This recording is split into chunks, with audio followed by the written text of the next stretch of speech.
கிறிஸ்துக்குள் பிரியமான யாவருக்கும் ஸ்பிரிச்சுவல் WF ஆவிக்குரிய ரகசியங்களை குறித்து அறிந்து கொள்ளக்கூடிய இந்த அருமையான சேனல் மூலமாக அன்பின் வாழ்த்துக்கள்.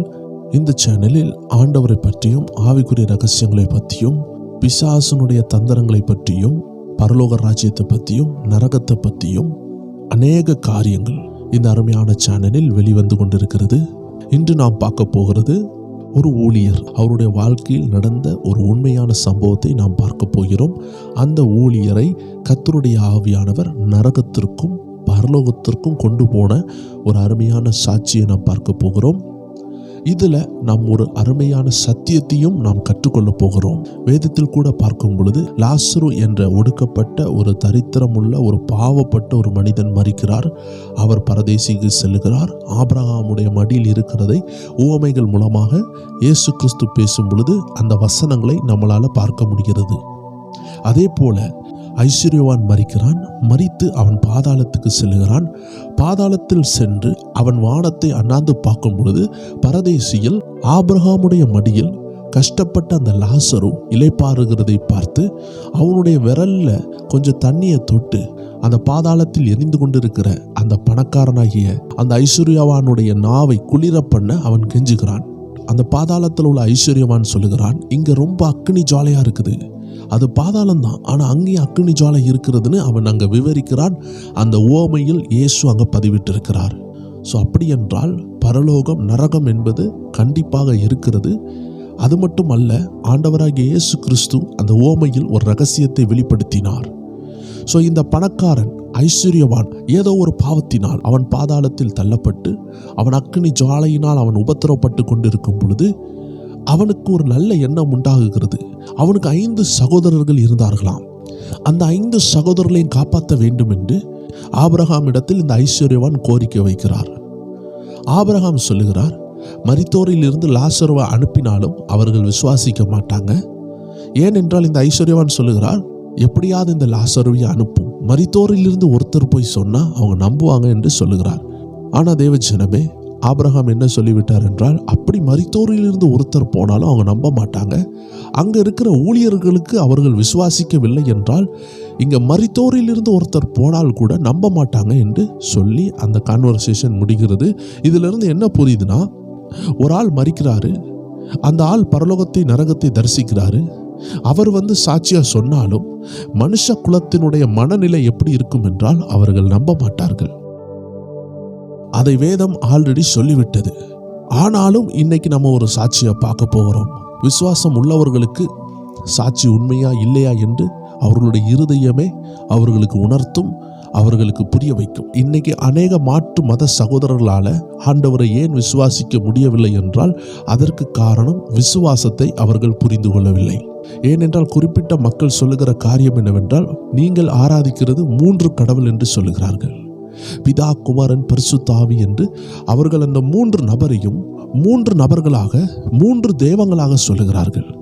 நமது ஆண்டவர் 3இல் ஒன்றாக இருக்கிறார் என்று விசுவாசத்தை கொண்டுதான் நம்ப முடியுமே தவிர 3 1 என்று எளிதில் எல்லாரும் புரிந்து கொள்ள முடியாது.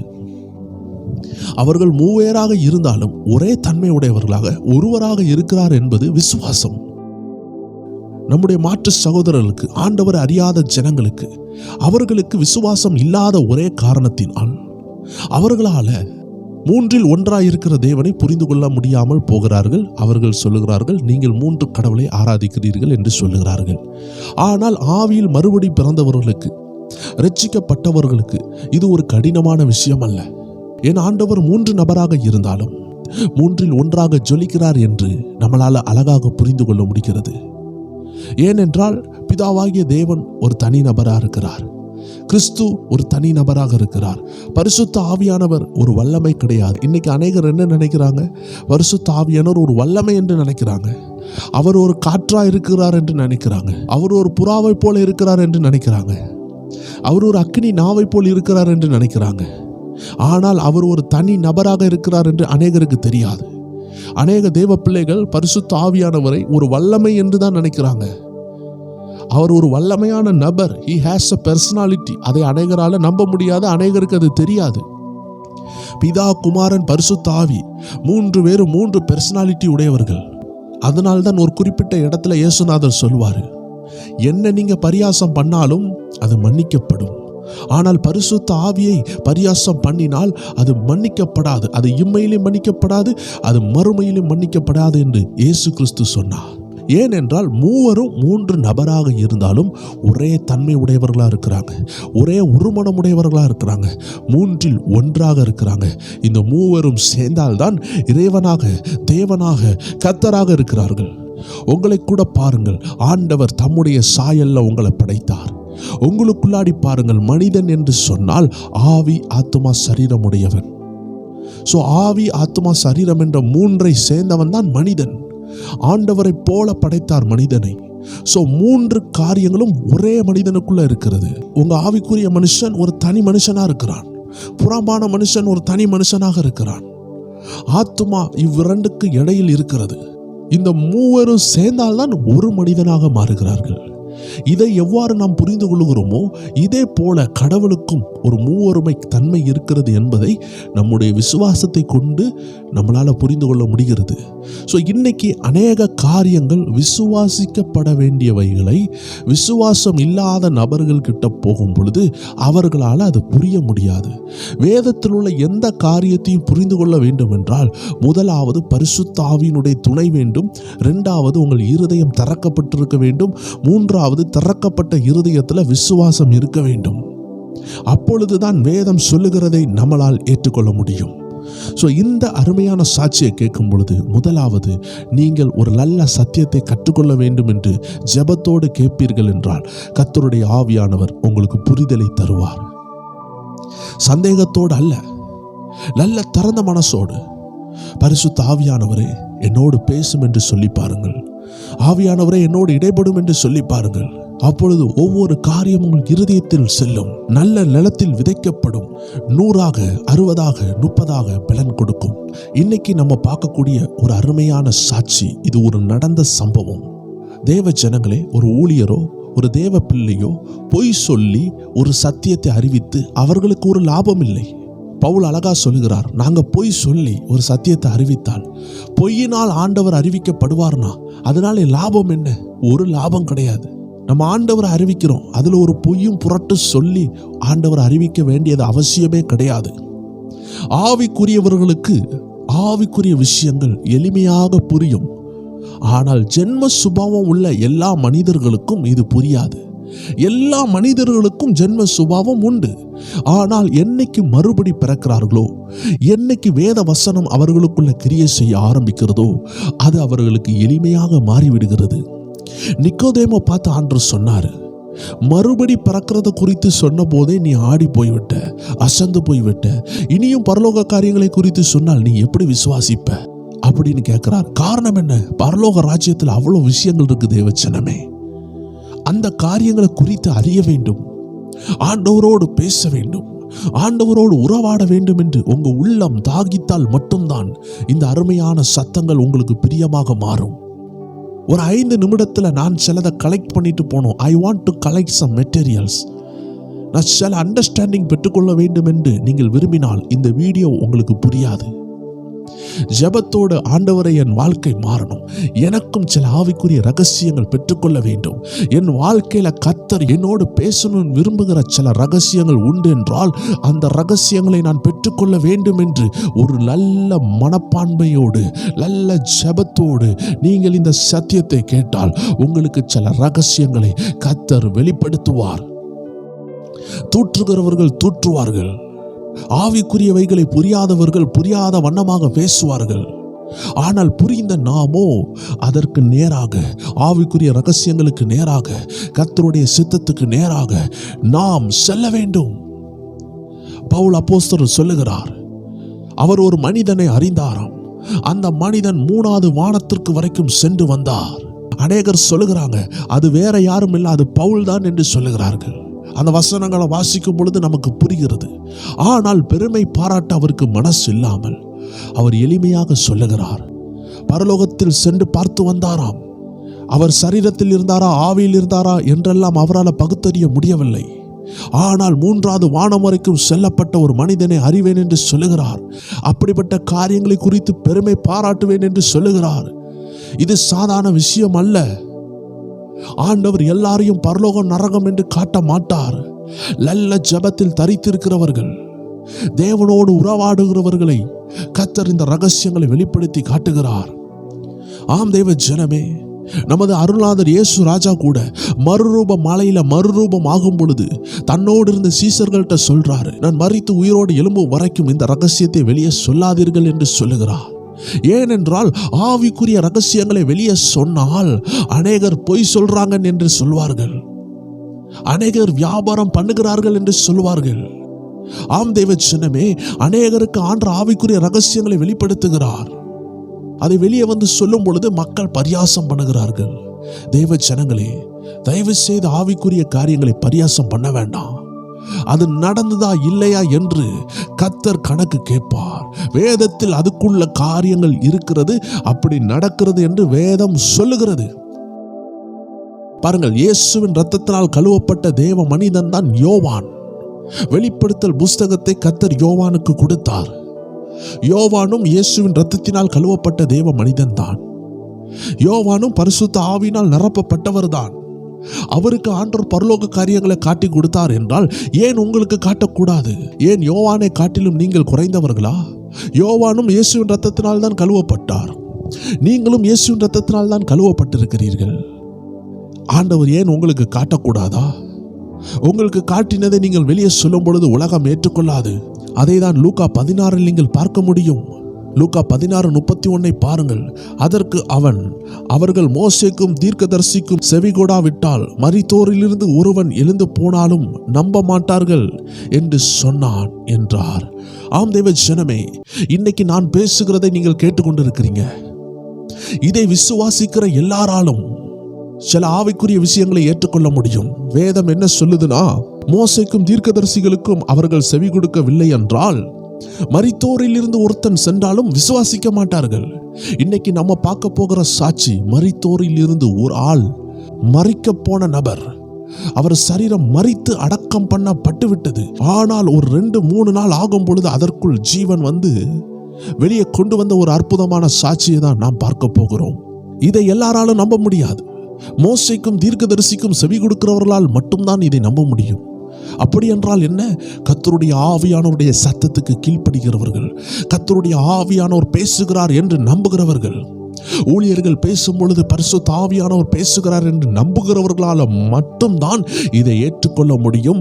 மறுபடி பிறந்தவர்களால் மட்டும்தான் ஏற்றுக்கொள்ள முடியும். எல்லாராலையும் ஏற்றுக்கொள்ள முடியாது என்று வேதம் தெளிவாக சொல்லிவிட்டது. ஏனென்றால் உங்க மூளை கேள்வி கேட்கும், உங்கள் அறிவு கேள்வி கேட்கும். பரிசேயர்களால, சதிசேயர்களால, வேத பாரகர்களால இயேசுவை புரிந்து கொள்ள முடியாமல் போனதுக்கு காரணம், அவர்கள் அறிவை சார்ந்து கொண்டார்கள், அவர்கள் ஆண்டவரை சார்ந்து கொள்ளவில்லை. அறிவு கொள்ளும், ஆவியோ உயிர்ப்பிக்கும். அதனால அறிவு நம்மளை கர்த்தர்கிட்ட கொண்டு போக விடாது. இன்னைக்கு ஆண்டவரை தேடுகிற தேவ ஜனம் ஆவியில் அவரை தேட வேண்டும். அதனால் தான் ஆண்டவராகிய இயேசு கிறிஸ்து சொன்னார், ஆவியோடு உண்மையோடும் தொழுது கொள்ளுகிற காலம் வரும், அது இப்பொழுதே வந்திருக்கிறது. ஆண்டவரை தேடணும்னா நம்ம அறிவை கொண்டு தேட முடியாது, ஆவியை கொண்டுதான் தேட முடியும். உள்ளான மனிதனால் தான் ஆண்டவரை தேட முடியும். இந்த சாட்சிக்குள்ள போக போகிறோம். அதற்கு முன்னாடி உங்களுக்கு தேவையான சில சத்தியங்களை சொல்லிவிட்டேன். இந்த சத்தியங்களை முன்குறித்து வைத்து உங்கள் இருதயத்தில் பதித்துக் கொண்டு தொடர்ந்து இந்த சாட்சியை கேளுங்கள்.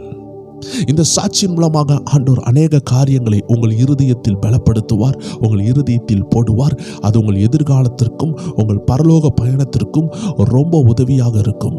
சோத்திரத்தோடு ஜெபத்தோடு இதை கேளுங்கள். ஏன் நான் இவ்வளவு லேட்டாகி இந்த சாட்சியை சொல்லுகிறேன் என்றால், கர்த்தருடைய ஆவியானவர் விரும்புகிற நபர்கள் மட்டும்தான் இதை கேட்க முடியும். பாயிண்ட்ஸ் கலெக்ட் பண்ணி சிலதை கலெக்ட் பண்ணலான்னு சொல்லுகிறவங்க 5 நிமிஷத்துல ஏதாவது வேண்டும் என்று நினைப்பார்கள். அவர்களுக்கு தேவையானதை கர்த்தர் கொடுப்பார். ஏனென்றால் டைம் இல்லாம அநேகர் இருக்கிறாங்க, பிஸியா இருக்கிறாங்க. ஆனா கர்த்தர் உருவாக்கணும்னு நினைத்தவர்களை கர்த்தர் உருவாக்குவார். இந்த அருமையான ஸ்பிரிச்சுவல் WF என்ற சேனல் ஆவிக்குரிய ரகசியங்களை மக்களுடைய மனதில் பதிக்க வேண்டும் என்று கர்த்தருடைய திட்டத்தினால் கொடுக்கப்பட்ட இந்த சேனல் உங்க இருதயத்தில் ஏதோ ஒன்று கர்த்தர் கொண்டு வந்து விதைக்கணும் என்று நினைத்தால் அதை நிச்சயமாக செய்யும். நீங்கள் அமர்ந்திருந்து சோத்திரத்தோடு இந்த காரியங்களை கேட்டுக்கொண்டிருக்கும் பொழுதே பரிசுத்த ஆவியானவர் உங்களுக்குள்ள கிரியை செய்வார். இந்த அருமையான ஊழியர் ஆப்பிரிக்கா நாட்டை சேர்ந்தவர். இந்த சாட்சிகளை நீங்க கேட்டிருக்கலாம். ஒருவேளை நீங்க கேட்கலனா, ஏனென்றால் இது நடந்து 20 ஆண்டுகளுக்கு மேல் ஆகிவிட்டது. அதனால இந்த சாட்சிகளை இன்னைக்குள்ள தலைமுறைகள் கண்டிப்பாக கேட்க வேண்டும். தேவ ஜனங்கள் கேட்க வேண்டும். ஏனென்றால் இது ஒரு கட்டுக்கதை கிடையாது. மெடிக்கல் ப்ரூஃபோடு அவர் மரித்து விட்டார் என்று சொல்லி மார்ச்சரிக்கு கொண்டு போய் அந்த பாடியில, அந்த சரீரத்தில் போஸ்ட்மார்ட்டத்துக்குள்ள எல்லா காரியங்களையும் செய்து சில மெடிசன்ஸ்லாம் போட்டு அவருடைய சரீரம் கெட்டு போகக்கூடாது என்று எம்ப்ளாமிங் பண்ணி அதற்கு பிறகு அந்த சரீரத்தில் உயிர் வந்திருக்குதுன்னா இது ஒரு சூப்பர் நேச்சுரலான விஷயம். இது இயற்கைக்கு அப்பாற்பட்ட விஷயம். ஆண்டவர் ஏதோ ஒரு தகவலை மனித குலத்திற்கு, ஆவிக்குரியவர்களுக்கு, ரட்சிக்கப்பட்டவர்களுக்கு சொல்ல வேண்டும் என்று நினைக்கிறார். அந்த தகவலை தான் இந்த வீடியோ மூலமாக நீங்க பார்க்க போறீங்க. ஜெபத்தோடு கேளுங்கள்.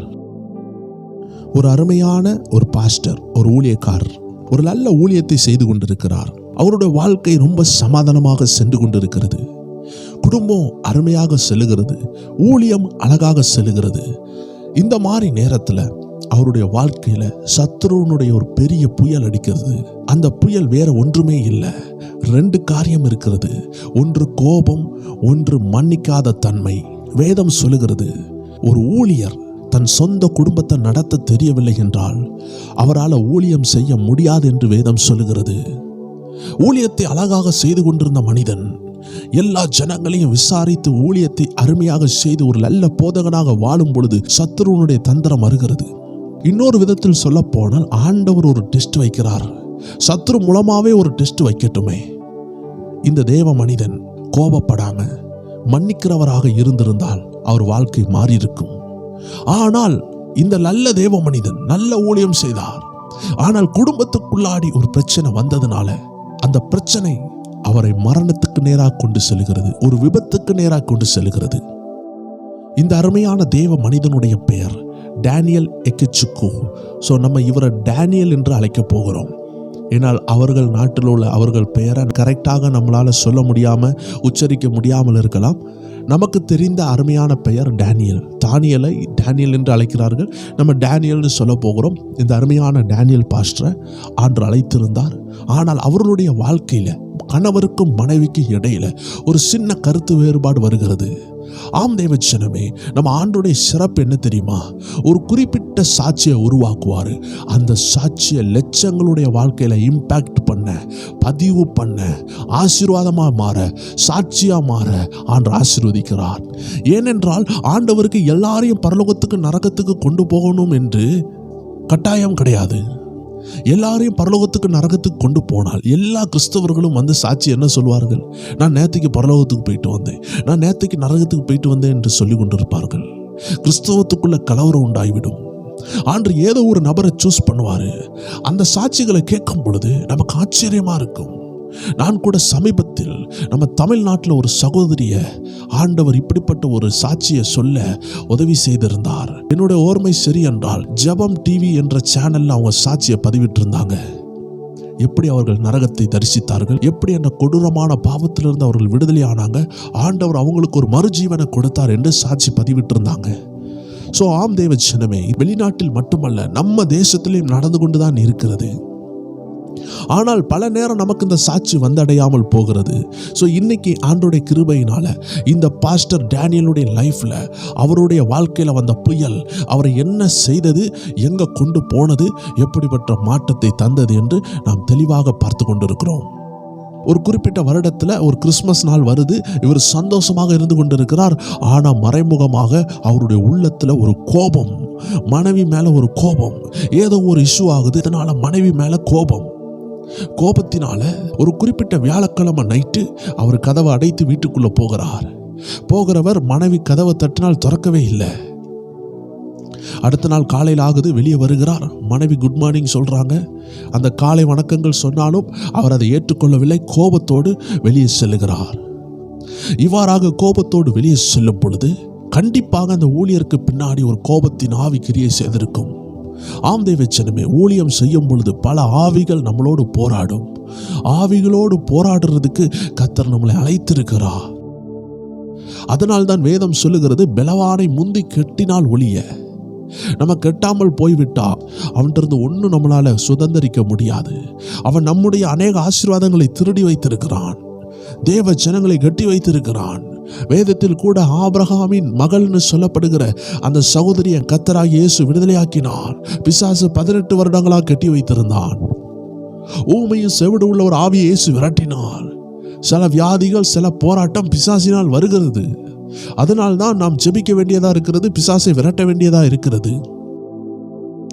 இந்த குறிப்பிட்ட இடத்துல கூட இந்த ஊழியர் அநேகருடைய ஆத்துமாக்களுக்காக போராடி ஜெபிக்கும் பொழுது, ஊழியங்களை செய்யும் பொழுது, ஆவியானவர் விரும்புகிற ஒரு ஊழியத்தை செய்யும் பொழுது பிசாசனுடைய தந்திரம் அந்த குடும்பத்தை தாக்க வேண்டும். இந்த ஊழியருடைய குடும்பத்துக்குள்ள சண்டையை கொண்டு வர வேண்டும், பிரிவினையை கொண்டு வர வேண்டும் என்று அந்த பிரிவினையை கொண்டு வந்தான், சண்டையை கொண்டு வந்தான்.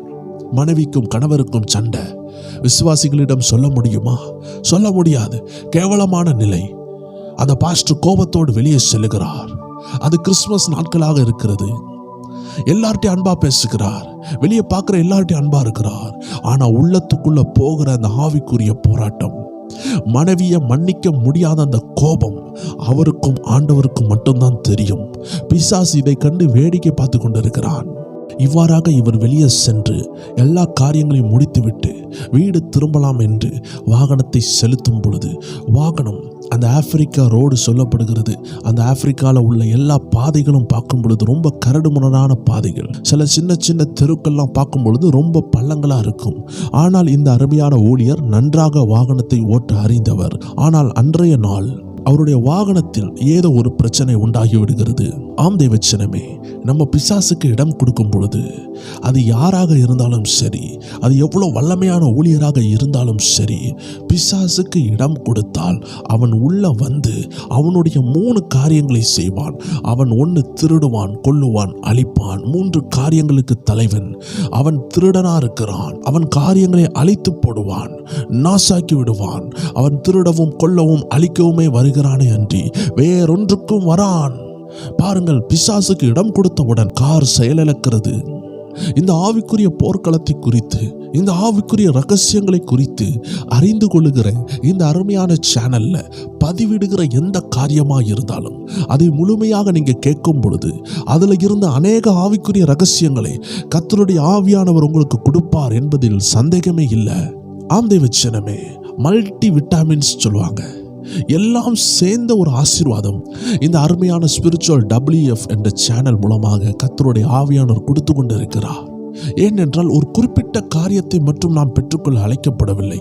நம்மளுடைய ஆவிக்குரிய மனிதனுக்கு என்னென்ன சத்து தேவையா இருக்குது, எந்த காரியத்தை அறிந்தால் எங்கு விடுதலை நடக்கும் என்று நம்மளை காட்டிலும் நம்ம அழைத்த தேவனுக்கு நன்று தெரியும். பாருங்கள், இந்த குறிப்பிட்ட இடத்துல ஆவியானவர் சொல்லி தருகிற விஷயம் என்னவென்றால், பிசாசுக்கு அவர் மனதளவில் இடம் கொடுத்தார். ஆனால் வாகனத்தில் என்ன நடக்கிறது? ஒரு மோசமான சம்பவம் நடக்கிறது. பிரேக் ஃபெயிலியர் ஆகிறது. பிரேக்கை பிடிக்க பிரேக் பிடிக்கவில்லை. இதன் மூலமாக நாம் என்ன அறிந்து கொள்ளுகிறோம் என்றால், நாம் பிசாசுக்கு இடம் கொடுக்கும் பொழுது நம்ம வாழ்க்கையில ஏதோ ஒரு இடத்துல பிசாசு என்ன செய்கிறான்? உரிமை கொண்டாடுகிறான். பணத்தை தடுக்கலாம், பொருளாதார உயர்வை தடுக்கலாம், பிள்ளைகளுடைய படிப்பை தடுக்கலாம். பிசாசுக்கு நம்ம எங்கே இடம் கொடுத்து கொண்டிருப்போம்? சின்ன ஒரு கோபம்தான். ஆம் தேவச்சனமே, ஆவிக்குரிய மண்டலத்துல ஆவிக்குரிய ஊழியங்களை செய்கிற தேவ மனிதர்கள் சொல்றாங்க, கோபத்தின் ஆவி என்பது ஒரு கேன்சரை போன்றது. ஒரு ஊழியக்காரனை எந்த ஆவியும் அழிக்க முடியாது. கோபத்தின் ஆவி எளிமையாக அழித்துவிடும். அநேக ஊழியர்கள் பெண் விஷயத்திலும் பண விஷயத்திலும் எல்லா காரியத்திலையும் உண்மையா இருப்பாங்க. ஆனால் இந்த கோபத்தை ஜெயிக்க முடியாமல் கஷ்டப்படுவாங்க. இது அநேக ஊழியர்கள்ட்ட நீங்க பார்க்க முடியும். ஆனா சில ஊழியர்களுக்கு கோபமே வராது. ஆனா அவர்கள் பாருங்க, பெண் விஷயங்கள்ல பலவீனமா இருப்பாங்க, பண விஷயங்கள்ல பலவீனமா இருப்பாங்க, அட்மினிஸ்ட்ரேஷன்ல பலவீனமா இருப்பாங்க. ஆனா கோபமே படமாட்டாங்க. பாருங்க தேவச்சனமே, பிசாசு ஏதோ ஒன்றை கொண்டு வந்து நல்ல அபிஷேக தைலத்துல ஒரு செத்த ஈய போடுகிறது தான் பிசாசுக்கு சந்தோஷமான விஷயம். ஊழியக்காரனுடைய வீட்டுல பகையையும் சண்டையும் உண்டாக்கி விட்டு பால் மறந்து படுத்திருக்கிற பிள்ளை, தொட்டில்ல படுத்திருக்கிற பிள்ளைய கிள்ளி விட்டா என்ன நடக்கும்? அந்த பிள்ளை கதறி அழுமல்லவா? இதைதான் செய்கிறான். தேவன் மேல அன்பு விசுவாசம் உள்ள தேவ பிள்ளைகளை, தொட்டில்ல படுத்திருக்கிற பிள்ளை, அழகாக தூங்கி கொண்டிருக்கிற பிள்ளைய போல இருக்கிற நீங்க, தேவனுடைய மடியில தவிழ்ந்து கொண்டிருக்கிற உங்களை அடிக்கடி சத்ரு கிள்ளி விட்டு விளையாடுகிறது உண்டு, உங்களை அள வைக்கிறது உண்டு. அதனால்தான் இந்த அருமையான பதிவு மூலமாக ஆண்டவர் உங்களோடு பேசி கொண்டிருக்கிறார். இந்த அருமையான ஊழியர் கோபத்தின் ஆவிக்கு இடம் கொடுத்து மனைவியை மன்னிக்க முடியாமல் வெளியே எல்லார்ட்டையும் சந்தோஷமாக பேசிக்கொண்டு உள்ள ஒரு வாழ்க்கையை வாழ்ந்து கொண்டு அவ்வாறாக வண்டியை ஓட்டிக்கொண்டு போகும் பொழுது அந்த கார் சடனாக பிரேக் ஃபெயிலியர் உண்டாகிறது. அந்த கார் ஒரு குறிப்பிட்ட இடத்தில் போய் மோதுகிறது. இவருடைய ஜீவ பரிதபிக்கக்கூடிய ஒரு நிலைமைக்கு உள்ளாகுகிறது. அங்க சுற்றுப்புறத்தில் உள்ள மக்கள் வேகமாக ஓடி வந்து இவரை எடுத்துக்கொண்டு ஒரு ஹாஸ்பிட்டலுக்கு நேராக போகிறார்கள்.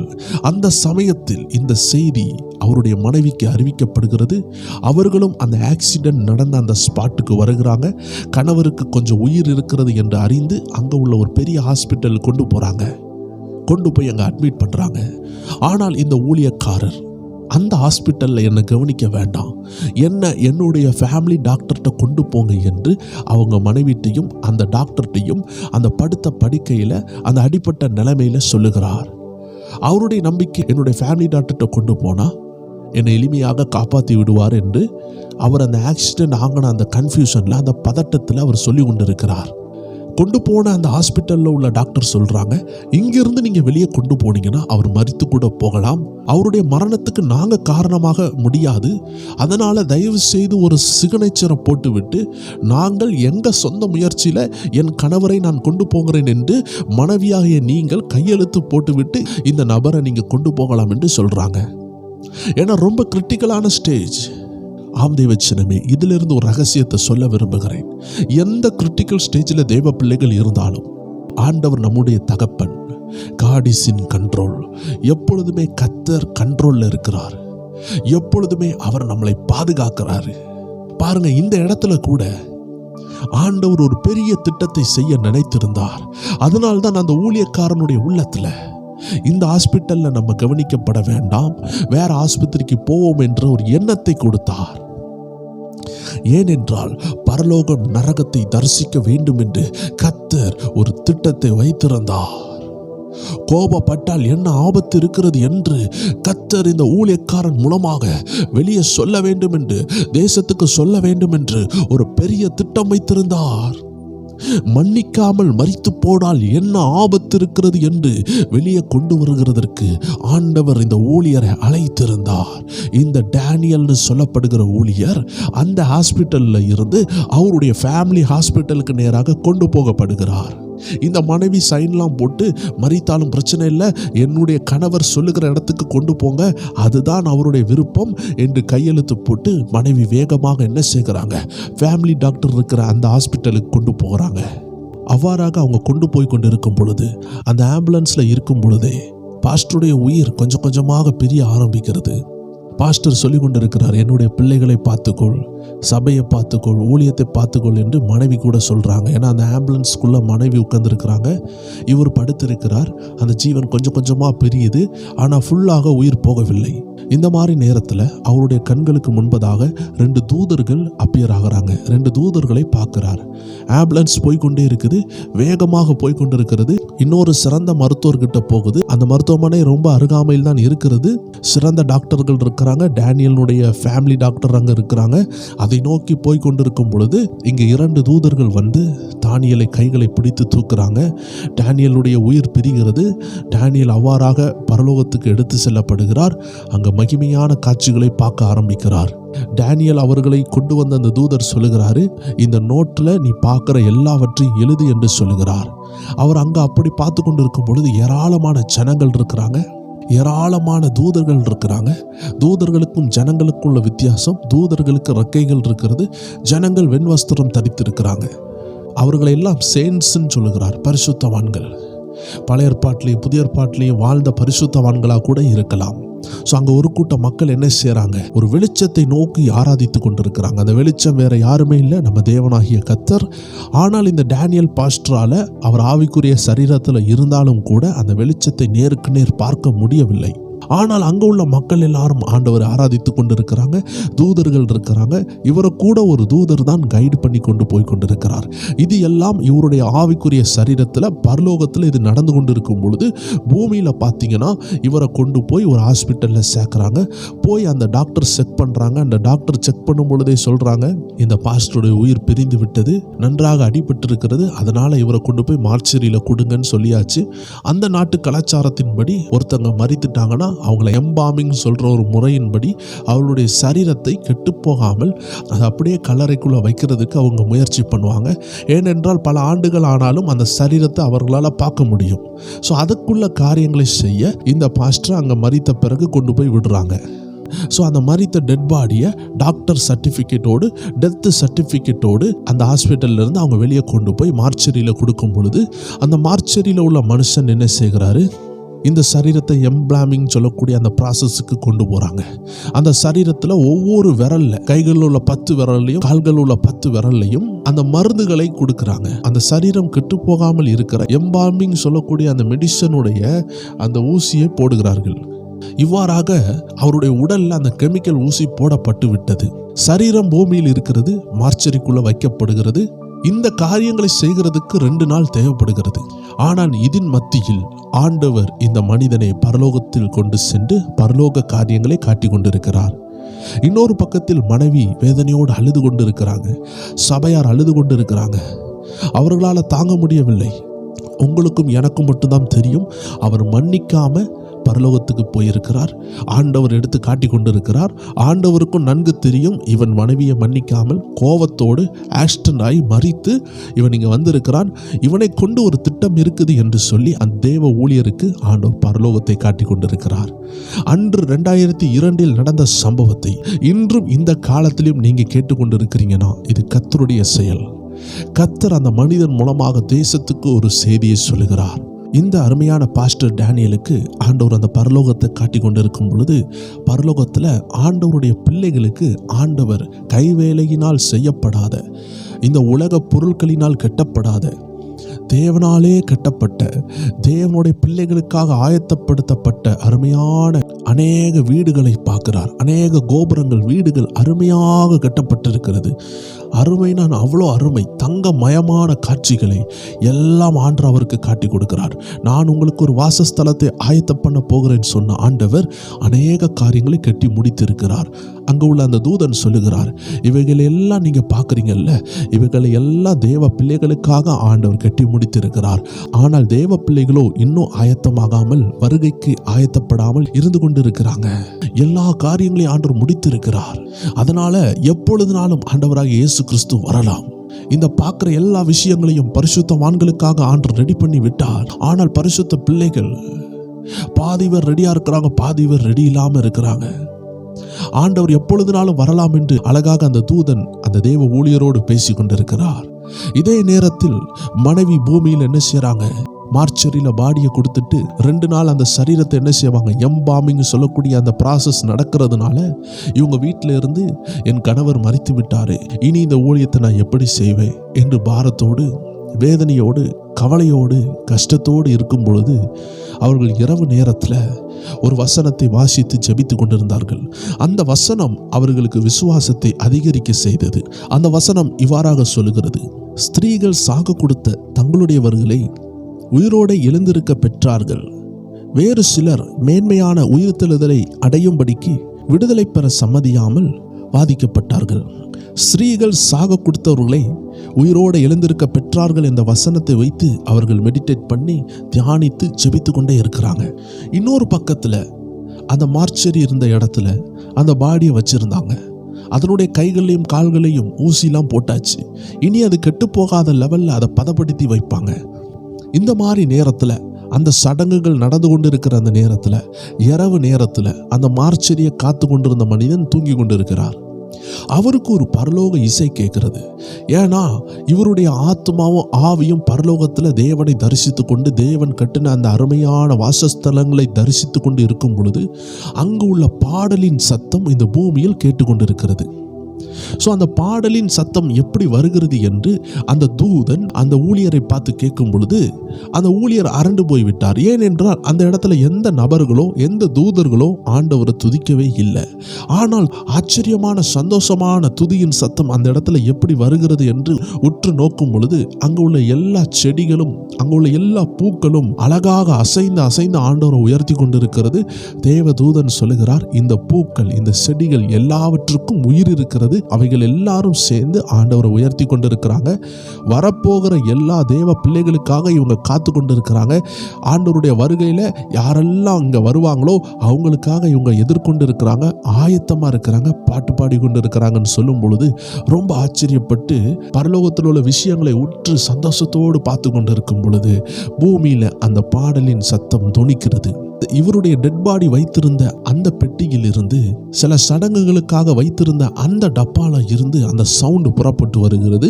மிட் நைட்ல என்ன நடக்குது?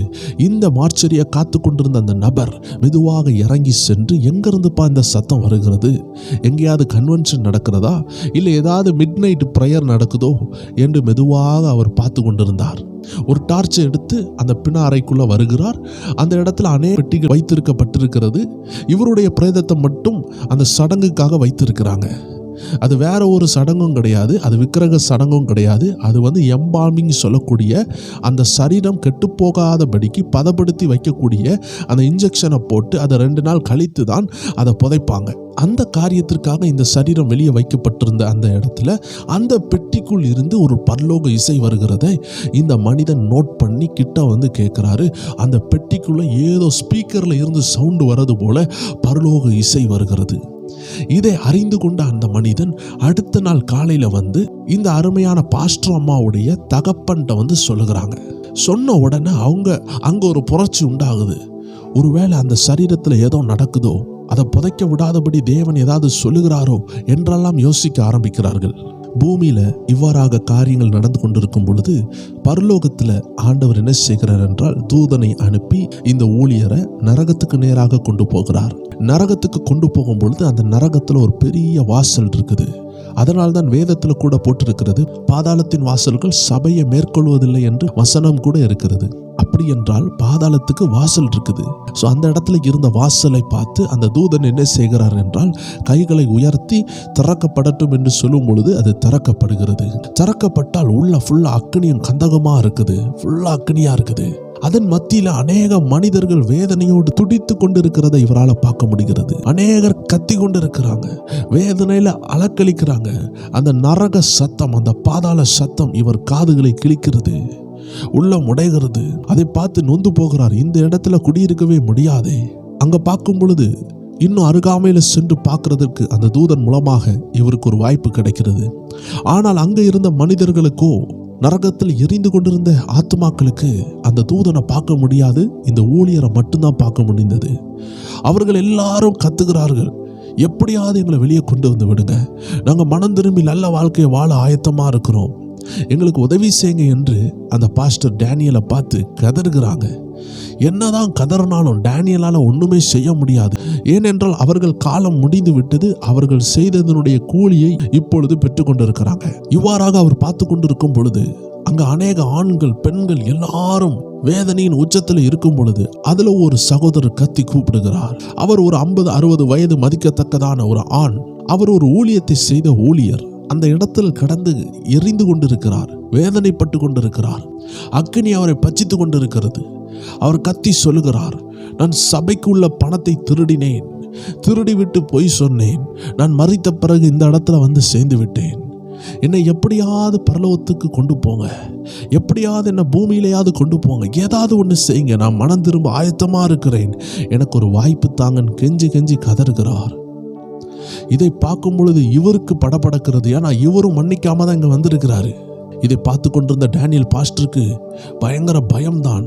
அடுத்தது இன்னொரு சகோதரி ஆண்டவர் காட்டுகிறார். அவர்களும் பாவத்தை செய்துவிட்டு அந்த நரகத்தில் துடித்து கொண்டு இருக்கிறாங்க. பின்பதாக இன்னொரு நபரை காட்டுகிறாங்க. அதுல ஒரு கூட்டம் மக்கள் இருக்கிறாங்க. அந்த மக்கள் எல்லாரும் என்ன செய்யறாங்கன்னா தங்கள் சரீரத்தை கடித்து தாங்களே சாப்பிடுகிறார்கள். ஆனால் அந்த சரீரத்துக்குள்ள ரத்தம் இல்லை, சதை இருக்கிறது. சதையை கடித்து கடித்து சாப்பிட சாப்பிட ஒரு மனிதனுடைய சதையை கடித்து பிச்சால் எவ்வளவு வலிக்குமோ அந்த வலியை அவர்கள் உணர்கிறாங்க. ஆனாலும் அவர்களால் கடிக்கிறதை நிறுத்த முடியவில்லை. தொடர்ந்து கடித்து கடித்து அந்த மாமிசத்தை, அவர்கள் சொந்த மாமிசத்தை அவர்கள் சாப்பிடுகிறார்கள். இதை பார்க்கும் பொழுது இந்த ஊழியருக்கு இன்னும் ப்ரெஷர் கூடுது. ஐயோ, இது என்னடா இப்படி நடக்குது, நரகத்தில் என்னெல்லாமோ கொடூரம் இருக்குதே பார்த்து மனம் சோர்ந்து போகிறார். வேதனையான இடம், தாங்க முடியாத வேதனை. அதை பார்த்து கொண்டே இருக்கும் பொழுது தூதன் சொல்லுகிறார், இவர்கள் எல்லாரும் தங்களுடைய காலத்தில் கர்த்தர் கொடுத்த நேரத்தை வீணாக்கி பாவத்தை செய்து மனம் திரும்பாமல் இருந்து இந்த இடத்துல வந்து விட்டார்கள். விசேஷமாக தன்னுடைய சரீரத்தை கடித்து சாப்பிடுகிற இந்த மக்கள் யார் என்றால், பூமியில மந்திரங்களையும் பில்லி சூன்யங்களையும் யாகங்களையும் செய்து மனுஷ சரீரத்தை சாப்பிட்ட மனிதர்கள். இவர்கள் எல்லாரும் இந்த நரகத்தில் வந்து தங்களுடைய சரீரத்தை தாங்களே கடித்து தின்னுகிறதற்கு ஒப்பு கொடுக்கப்பட்டிருக்கிறார்கள். அதனால இவர்கள் இங்க இருக்கிற காலமெல்லாம் தங்கள் சரீரத்தை சாப்பிட்டு சாப்பிட்டு சாப்பிட்டு அந்த அக்கினியில் வேதனைப்படுகிறது இவர்களுக்கு நிர்ணயிக்கப்பட்டு விட்டது என்று சொல்லி கொண்டிருந்தார். அப்படி பேசிக்கொண்டு இருக்கும் பொழுதே எங்கேயோ இருந்து ஆயிரக்கணக்கான மக்கள் இந்த பாதாளத்தில் விழுந்து கொண்டே இருக்கிறாங்க. ராக்கெட் பறந்து வருகிறது போல மனிதர்கள் பறந்து பறந்து விழுகிறார்கள் அக்னியில். ஏனென்றால் பூமியிலிருந்து மரிக்கிற நபர்கள் அநேகர் நரகத்துக்கு நேராக தான் வருகிறார்கள். அவர்கள் வாழுகிற நாட்களில் பரிசுத்தமாக வாழாமல் தேவனை ஏற்றுக்கொள்ளாமல் வாழ்ந்த காரணத்தினால எல்லாரும் நரகத்துக்கு நேராய் வருகிறார்கள். எத்தனை வேதனையான விஷயம். இந்த ஊழியர் என்ன தெரியுமா சொல்றாரு, இந்த இடம் பிசாசுக்கும் அவனுடைய தூதர்களுக்கும் உடையது. ஆனால் பிசாசை போல மனதை கடினப்படுத்தி தேவனுக்கு விரோதமாக பாவம் செய்கிறவர்கள், மனம் திரும்பாமல் இருக்கிறவர்கள், பூமியில மட்டும்தான் மனம் திரும்புகிறதற்கு பாக்கியமும் டைமும் இருக்கிறது. இந்த காலத்தை வேஸ்ட் பண்ணிட்டு நரகத்துக்கு போய் எனக்கு ஒரு வாய்ப்பு தாருங்கள் என்று கேட்டால் அங்க வாய்ப்பு கிடையாது. அந்த நரகம் மனிதர்களுக்காக உருவாக்கப்பட்டதே இல்லை, அது பிசாசுக்கும் அவனுடைய தூதர்களுக்கும் உருவாக்கப்பட்டது. கீழ்ப்படியாமையின் இளவரசன் தான் பிசாசு. கீழ்ப்படியவே மாட்டான். அவன் கீழ்ப்படியாமையின் தகப்பன், அவன் பொய்களின் தகப்பன். அவன் இருளுக்கெல்லாம் ராஜாவா இருக்கிறான். அவன் இருளின் அதிகாரி. அவனை ஆண்டு பிடித்து நரகத்துல போடுறாரு. அந்த நரகத்துல ஏன் தேவ பிள்ளைகளும் ஏன் மனிதர்களும் போகிறார்கள் என்றால், மனம் திரும்பாத காரணத்தினால். பாவத்தை விட்டு மனம் திரும்ப விருப்பமில்லை, அதனால் அங்க போய் விழுகிறார்கள். பாவத்தில் இருந்து மீட்டுக் கொள்ளப்பட ஆண்டவராகிய இயேசு கிறிஸ்து பலியாயிருக்கிறார். இயேசுவை ஏற்றுக்கொள்ளுகிற எல்லாரும் அவருடைய பிள்ளைகளாக மாற்றப்படுகிறார்கள். அதனால்தான் அநேகர் இன்று ஏற்றுக்கொள்ளாமல் இருக்கிறாங்க, பாவத்தில் இருக்கிறாங்க, பில்லி சூன்யத்தில் இருக்கிறாங்க, கொடூரமான பாவத்தில் இருக்கிறாங்க, மனம் திரும்பாத பாவத்தில் இருக்கிறாங்க. இவர்கள் அங்க போய் விழுகிறார்கள். ராக்கெட் போய் விழுகிறது போல இவர்களும் நரகத்தில் போய் விழுகிறதை இந்த தேவ மனிதன் கண்ணார கண்டு கொண்டிருந்தார். அப்பொழுது அந்த தேவ தூதன் ஒரு ஷாக்கிங் நியூஸ் கொடுக்கிறார். ஒரு பயங்கரமான தகவலை சொல்லுகிறார். இன்று கர்த்தர் உன்னுடைய ஜீவ புஸ்தகத்தில் உன்னுடைய பெயரை முடிப்பார் என்றால், if God close your name today, இன்று உன்னுடைய நாளை கர்த்தர் கணக்கு தீர்ப்பார் என்றால் உன்னுடைய இடமும் இங்கே தான் வந்து சேருகிற. ஏன்னா நீ உன் மனைவியின் இடத்தில் சண்டை போட்டுட்டு அவளை மன்னிக்காமல் நீ கார் விபத்தில் மரித்து நீ இந்த இடத்துல வந்திருக்கிற. இன்னைக்கு கர்த்தர் உனக்கு கணக்கு தீர்ப்பார் என்றால், ஊழியக்காரனாக நீ இருந்தாலும் உன்னுடைய இடம் இந்த நரகம்தான் என்று சொல்லும் பொழுது அந்த மனிதன் அழுகிறார், துடிக்கிறார். ஐயோ, நான் ஒரு ஊழியம் செய்தவன், ஐயோ நான் மறுபடி பிறந்தவன், ஐயோ நான் கர்த்தருடைய ஆவியினால் நிரப்பப்பட்டவன், ஆவியின் வரங்களும் கனிகளையும் உடையவன், நான் எத்தனையோ ஊழியங்களை செய்திருக்கிறேனே, என் கண்ட்ரி ஃபுல்லா நான் என்னுடைய தேசத்துல ஊழியத்தை செய்த நாட்கள் உண்டே, இன்று என்னை இந்த அக்னியில் ஏன் தள்ளுகிறீர்கள் என்று சொல்லும் பொழுது அவருடைய உள்ளான மனசாட்சி சாட்சி கொடுக்கிறது. இல்ல, நீ எவ்வளவுதான் ஊழியம் செய்தாலும் கர்த்தருக்கு பிரியமாய் வாழவில்லை, மனைவியை மன்னிக்கவில்லை, உன் போராட்டத்தை உன் மனைவியினிடத்தில் காட்டின, உன் மனைவி மன்னிப்பு கேட்டு வரும் பொழுது நீ அவளை மன்னிக்கவில்லை, துணிகரகமாக வண்டி எடுத்துக்கொண்டு காரை எடுத்துக்கொண்டு வெளியே வரும்பொழுது உன்னை கோபத்தின் ஆவி நிரப்பி இருந்தது, உன்னை மன்னிக்க முடியாத தன்மை நிரப்பி இருந்தது. வேதம் என்ன சொல்லுகிறது? மத்தேயு 6:12, எங்கள் கடனாளிகளுக்கு நாங்கள் மன்னிக்கிறது போல எங்கள் கடன்களை எங்களுக்கு மன்னியும் என்று சொல்லுகிறதே. 15வது வசனம் சொல்லுகிறது, மனுஷனுடைய தப்பிதங்களை நீங்கள் அவர்களுக்கு மன்னியாதிருந்தால் உங்கள் பிதா உங்கள் தப்பிதங்களையும் மன்னியாது இருப்பார். ஆம் தேவ ஜனமே, இந்த செய்தியை அந்த தூதன் அந்த பாஸ்டரிடம் சொல்லும் பொழுது அவருடைய உள் மனசாட்சியும் அவருக்கு சாட்சி கொடுக்கிறது. நீ பாவிதான், உன்னுடைய இடம் இதுதான், நீ இங்கதான் இருக்க வேண்டும் என்று சொல்லும் பொழுது அவர் கதறி அழுகிறார். இவ்வாறாக அவர் கண்ணீரோடு தூதனுக்கு முன்னாடி கதறும் பொழுது மறுபக்கத்தில் பூமியில என்ன நடக்குது? அவங்க மனைவிக்குள்ளாடி ஒரு விசுவாசம், என் கணவர் ஆண்டு தருவாரு அப்படின்னு சொல்லிட்டு இரவு நேரத்தில் தூங்கக்கூடிய அந்த மிட் நைட்ல அவங்களுடைய மாமாவை, அதாவது இந்த அருமையான போதகருடைய தகப்பனை நைட்டு போய் எழுப்புகிறாங்க. எழுப்பாட்டி சொல்லுகிறாங்க, என்னுடைய கணவர் உயிரோடு தான் இருக்கிறாரு, இந்த வசனத்தை வாசிக்க வாசிக்க எனக்கு விசுவாசம் கூடுது, அதனால ஸ்திரீகள் சாக கொடுத்தவர்களை உயிரோடு பெற்றுக்கொண்டார்கள் சொன்ன வசனத்தின் அடிப்படையில் அவங்களுக்குள்ள ஆவியானவர் பலமாக கிரியை செய்திருக்கிறார். அதை உணர்ந்து கொண்டு அவங்க மாமாட்ட சொல்றாங்க, இவ்வாறாக அவர் உயிரோடு தான் இருக்கிறாங்க, தயவு செய்து அந்த பாடியை அடக்கம் பண்றதுக்கு முன்னாடி மார்ச்சரியில இருந்து எடுத்து நம்ம சபையில வைத்து ஜெபிக்கலாம் என்று சொல்லுகிறாங்க. அது மட்டும் இல்ல, காலையில் எழுந்தவுடன் அவங்களுடைய வீடை தேடி அந்த மார்ச்சரியில இருந்து ஒரு நபர் வருகிறாங்க. ஏன்னா முந்தின நாள் நைட்டு தான் என்ன சவுண்டு கேட்குது? பரலோகத்தின் சத்தம் கேட்டுச்சு. அந்த கல்லறை பெட்டிக்குள்ளாடி அந்த டப்பாக்குள்ள அந்த கேஸ்கெட்டுக்குள்ள இருந்து ஒரு சவுண்டு வந்துச்சு, துதியின் சவுண்டு. அதாவது இந்த டேனியல் பாஸ்டர் பரலோகத்தில் இருக்கும் பொழுது அந்த பூக்கள் எல்லாம் ஆராதித்து கொண்டிருந்த அந்த சத்தம் இந்த கல்லறை பெட்டிக்குள்ள கேட்டுச்சு. இதை அந்த மார்ச்சரியை பாதுகாத்து கொண்டிருந்த, அதாவது அந்த சடங்குகளை செய்கிற அந்த மனிதன், அந்த டெட் பாடிக்கு இன்ஜெக்ஷன் போட்டு அந்த சடங்குகளை செய்கிற அந்த மனிதனுக்கு இந்த சத்தம் கேட்டு அடுத்த நாள் இந்த டேனியலுடைய அப்பாவை பார்த்து பேசுகிறதுக்கு வந்திருக்கிறார். ஆனால் முந்தின நாள் இரவு தான் பாஸ்டர் அம்மா என்ன செய்தாங்க? என்னுடைய கணவரை கத்தர் தருவாங்க, அதனால தயவு செய்து அவருடைய டெட் பாடியை வெளியே கொண்டு வந்து சர்ச்சில் வச்சு ஜெபிக்கலாம் என்று சொல்லி அவங்க மாமாட்ட பேசியிருந்தாங்க. அந்த சகோதரிக்கு எல்லா காரியமும் சாதகமாக நடக்க ஆரம்பித்தது. கர்த்தருடைய ஆவியானவர் இந்த கடைசி தலைமுறைக்கு ஒரு பெரிய செய்தியை சொல்ல, ஒரு கடைசி ஃபைனல் வார்னிங்க கர்த்தருடைய ஆவியானவர் இந்த பாஸ்டர் டேனியல் மூலமாக கொடுத்திருக்கிறத அந்த தேவ மனிதன் உயிரோடு எழும்பும் பொழுது அவர் சொல்லுகிறார். ஸோ என்ன நடந்தது என்றால், இவ்வாறாக அந்த டெட் பாடியை என்ன செய்கிறாங்க? சர்ச்சில் கொண்டு வந்து ஜெபிக்க வைக்கிறாங்க. எல்லாரும் ஜெபிக்கிறாங்க. தூதன் என்ன செய்கிறார்? இந்த அருமையான பாஸ்டரை பார்த்து சொல்லுகிறார், எல்லாருக்கும் இப்படிப்பட்ட வாய்ப்பு கிடைக்காது, ஆனால் கர்த்தர் ஒரு ஃபைனல் வார்னிங்கை தேசத்தில் கொடுக்கறதற்கு ஒன்று அனுப்புகிறார். நீ போய் தேசத்தில் சொல்லு, யாரெல்லாம் கோபத்தோடு பாவத்தோடு உலக ஆசைகளோடு இச்சைகளோடு மனம் திரும்பாம மந்திரவாதிகள்கிட்ட சென்று ஆண்டவரை தேடாம பிசாசை போல இருமாப்பா இருக்கிற யாரா இருந்தாலும் நரகத்துக்கு தான் வருவாங்க. ஒன்ஸ் நரகத்துக்கு வந்துட்டா அவர்களால் தப்பிக்கவே முடியாது. அதனால் அவர்கள் வாழ்க்கையை பாதுகாத்து கொள்ள இந்த பூமியில இருக்கும் பொழுதே மனம் திரும்புகிறதற்கு சொல்லு என்று சொல்லி அந்த ஜீவன் திரும்பியும் பூமிக்கு வருகிறபடி ஆண்டவருடைய உத்தரவின்படி அந்த ஜீவனை கட்டளையிட்டார். அந்த ஜீவன் திரும்பி என்ன ஆனது? கர்த்தருடைய கட்டளையின்படி அது பூமியில வர ஆரம்பித்தது. இந்த நேரத்தில் தான் பூமியில எல்லாரும் சேர்ந்து ஜெபித்து கொண்டிருக்கிறாங்க. ஏன்னா நேற்றைய தினத்துல தான் அந்த கல்லறை பெட்டியிலிருந்து ஒரு ஆராதனை சத்தம் வந்தது. அதை அந்த மார்ச்சரி தலைவன் பார்த்தானே. இதே அந்த கணவருடைய அப்பாவிடத்திலும் அவங்க மனைவிடத்திலும் சொல்லி அவர்கள் அந்த பாடியை சர்ச்சில் வச்சு ஜெபித்து கொண்டிருக்கிறாங்க. இவ்வாறாக அவங்க சபையில வச்சு ஜெபிக்கும் பொழுது அந்த ஜீவன் என்ன செய்தது? திடீர்னு உள்ள வந்து விழுந்ததான். எல்லாரும் சொன்னாங்க, நீ குதித்து உள்ள வந்த. அப்படி என்றால் என்ன? அந்த ஆவி அரித்த சரீரத்துக்குள்ள போகும் பொழுது அந்த சரீரம் குதித்தது. அப்படி என்றால் அது ஹிட் பண்ணி இருக்குது, அந்த ஆவி உள்ள போயிருக்குது, ஹார்ட் பீட் வந்துச்சு. எல்லாரும் ஆச்சரியப்பட்டு அழுது செபிக்கிறாங்க, நன்றி செலுத்துக்கிறாங்க. அந்த தேவ மனிதன் சொல்லுகிறார், கிட்டத்தட்ட 20,000 மக்கள், போலீஸ் எல்லாம் கூட்டிட்டாங்க. ஏனென்றால் அவ்வளோ தூரத்துக்கு அங்கே டிராஃபிக் ஆகிட்டு 20,000 மக்கள் அவரை சுற்றி இருக்கிறாங்க. எல்லாரும் பேசுறாங்க, மார்ச்சரின்னு சொல்றாங்க, மரித்துட்டான்னு சொல்றாங்க, 3 நாள் ஆயிட்டுன்னு சொல்றாங்க. ஆம் தேவ ஜனமே, இவர் மரித்துட்டு பரலோகத்தையும் நரகத்தையும் காட்சிகளை கண்டுவிட்டு இவர் திரும்பி வர்றதுக்கு அவருக்கு ஃபீல் ஆனது ஒரு 15 நிமிஷம் ஆனது போலதான் இருந்தது. ஆனால் பூமியில் அது 3 நாட்களாக ஆயிருக்கிறது. 3வது நாள் ஆண்டவர் அந்த ஜீவனை கட்டளையிட்டார். இது ஒரு கட்டுக்கதை கிடையாது தேவச்சனமே.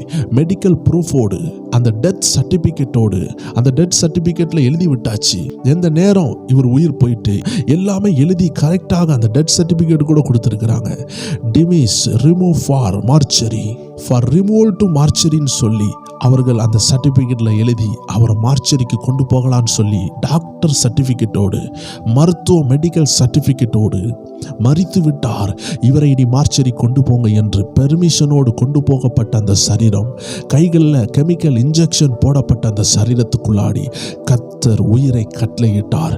அந்த மனிதன் பூமிக்கு வந்தவுடனே தன்னை சுற்றிலும் ஆயிரக்கணக்கான மக்கள் இருக்கிறதை கண்டு மனைவியின் இடத்தில் என்ன நடந்தது என்று கேட்டு, இவராக நீங்க மரித்து விட்டீங்க, இங்க 3 நாள் ஆகிவிட்டது என்று சொல்லும் பொழுது அவர் ஆச்சரியப்படுகிறார்.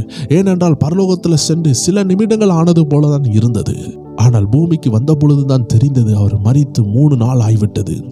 ஆம் தேவச்சனமே, இந்த அருமையான பாக்கியம் எல்லாருக்கும் கிடைக்காது. ஒருவேளை யாராவது மரித்தால் அவர்கள் திரும்பி வருவார்களா என்று நமக்கு சாத்தியக்கூறு சொல்ல முடியாது.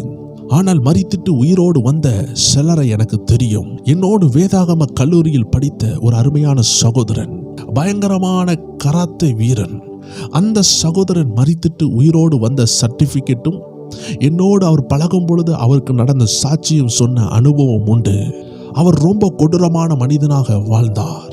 கராத்தே, களரி போன்ற அநேக கலைகளையும் படித்து அடிதடி, சண்டை, ரவுடிசம் என்று எப்பொழுதுமே அலைந்து கொண்டிருப்பார். ஒரு குறிப்பிட்ட நேரத்தில் அவருக்கு ஒரு மோசமான நிமோனியா காய்ச்சல் வருகிறது. அந்த நேரத்தில் அவரை அட்மிட் பண்றாங்க.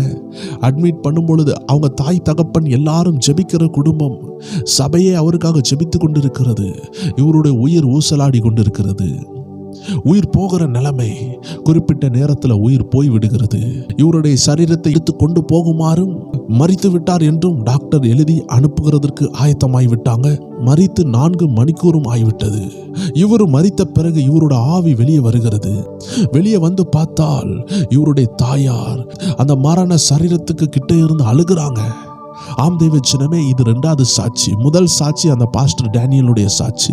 2வது சாட்சி, எனக்கு அறிமுகமான என் கூட வேதாகம கல்லூரியில் 13 ஆண்டுகளுக்கு முன்பதாக என் கூட படித்து என் கூட சாட்சிகளை பகிர்ந்து கொண்ட என்னுடைய ஒரு சிநேகிதனுடைய ஒரு சாட்சியை தான் உங்களோடு சொல்லுகிறேன். இது ஒரு கட்டுக்கதை கிடையாது.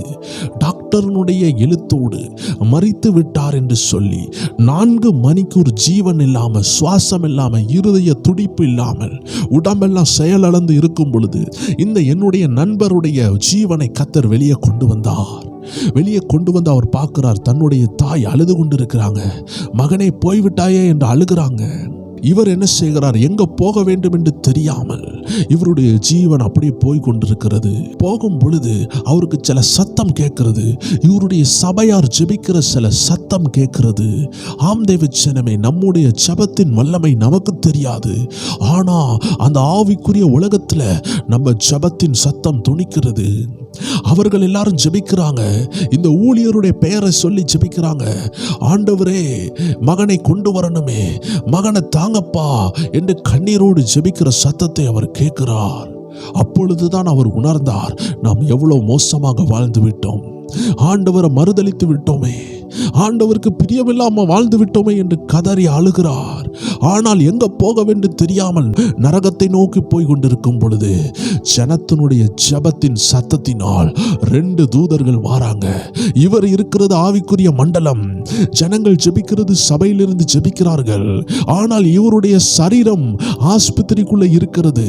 மரித்து 4 மணிக்கூர் ஆகிவிட்டது. உடம்பெல்லாம் குளிர்ந்து போய்விட்டது. இந்த நேரத்தில் தான் சபையார் ஜெபிக்கிறாங்க. இவருடைய மரண சரீரத்துக்கு மேல தாய் தலையை சாய்த்து, ஆண்டவரே, என் பிள்ளை மரித்து விட்டானே என்று கதறுகிறாங்க. இவர் மரித்து வெளியே வந்த பொழுது தாய் அழுகிறதை பார்க்க முடிந்தது. ஆனால் தாயோடு பேச முடியவில்லை. தாயினுடைய கண்ணீரை காண முடிந்தது. எத்தனையோ முறை தாயை ஏசினது உண்டு, அவமானப்படுத்தினது உண்டு, நிந்தித்தது உண்டு. ஆனால் இப்பொழுது தாயை பிரிந்து செல்கிறார். அவர் அந்த மருத்துவமனையை விட்டு, அந்த ஹாஸ்பிட்டலை விட்டு அவருடைய ஆத்மா வெளியே எடுக்கப்படுகிறதையும் நரகத்துக்கு நேராய் போகிறதையும் அவர் பார்க்கிறார். இந்த நேரத்தில் தான் 2 தூதர்கள் வருகிறாங்க. வந்து சொல்லுகிறாங்க, மகனே, இது உன்னுடைய நேரம் அல்ல, உன்னுடைய நேரம் இன்னும் வரவில்லை என்று சொல்லி அந்த ஆத்துமாவை திரும்பியும் பூமிக்கு அனுப்புகிறாங்க. இந்த அருமையான பாஸ்டர் டேனியலுடைய ஆத்துமா திரும்பி வந்தது போலவே இந்த அருமையான சகோதரனுடைய ஆத்துமா திரும்பி வந்தது. என்னோடு வேதாகம கல்லூரியில் படித்த நபர் இன்னைக்கு ஒரு அருமையான தேவ மனிதனாக, கன்வென்ஷன் பிரீச்சராக, 2 சபையின் போதகனாக, பல ஆத்துமாக்களுக்கு தேவனுடைய ஊழியத்தை செய்கிறவனாக, பிசாசின் பிடியில் அகப்பட்ட அநேக ஆத்துமாக்களை விடுதலையாக்குகிற ஒரு வல்லமையான தேவ ஊழியனாக கர்த்தர் இன்னைக்கு ஜீவனோடு வைத்திருக்கிறார்.